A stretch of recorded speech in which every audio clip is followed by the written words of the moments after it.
Traditionally in the Marches area there were two means of firing bricks.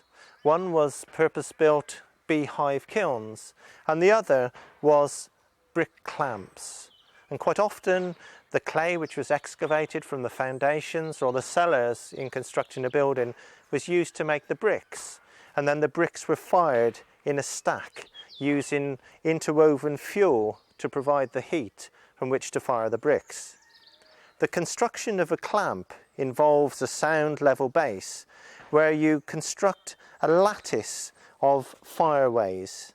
Now these fireways are lined at the outset with wood or other combustible material, and once completed this then forms the means by which the fire can be transferred to all parts of the stack. The stack is essentially a skin or outer skin of previously fired bricks with the fire holes interspersed along each edge, and then a layer of coal and then the dry bricks stacked on top. We use two different types of coal. We use the large lumps at the base because these can actually bridge the fire holes and avoid a clogging at the early stages of the firing.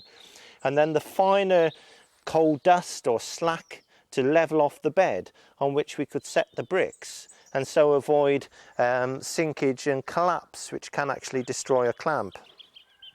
Depending on the location, you have a range of different fire holes from which you can control the draft.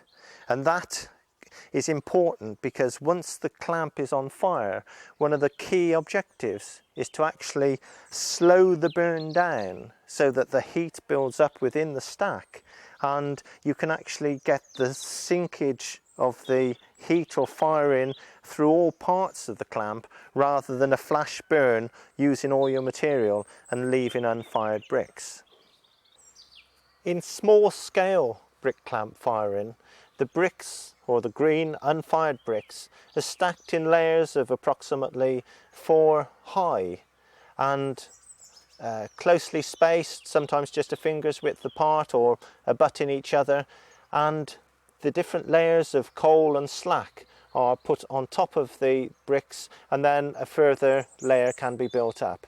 The modules by which you fire these bricks can be endless really.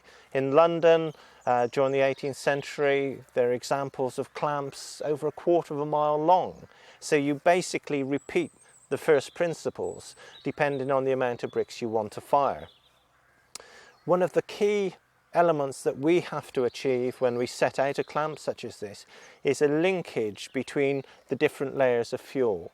And what we do is at the corners and intermittently along the clamp is we provide almost like a chute when we're building the green bricks so that we can put fuel which links one layer to another, and that allows the firing to move up through the stack as one layer is expended and the heat rises. So during the course of a firing you should have an even heat all through the stack. When we light the clamp, there is a period in which the residual moisture in the structure of the clamp itself and also in the fuel and the green bricks is driven off. This takes about 8 hours. And then for a clamp which is of this size, then it will fire over a 48-hour period. What we do to ensure that the heat isn't lost up through the stack and to the external air is we cover it with a layer of previously spent fuel, and that keeps the heat in and helps to improve the firing times. A clamp reaches a temperature of around about 1,000 degrees during the firing process. That produces a varied range of bricks depending on where they are within the stack and how close to the fuel source. But to keep the heat in and to keep the shell windproof, we use a coating or a daub of clay where the joints of the shell of the clamp are covered over, and so only the fire holes are drawing in air, which helps with the combustion process.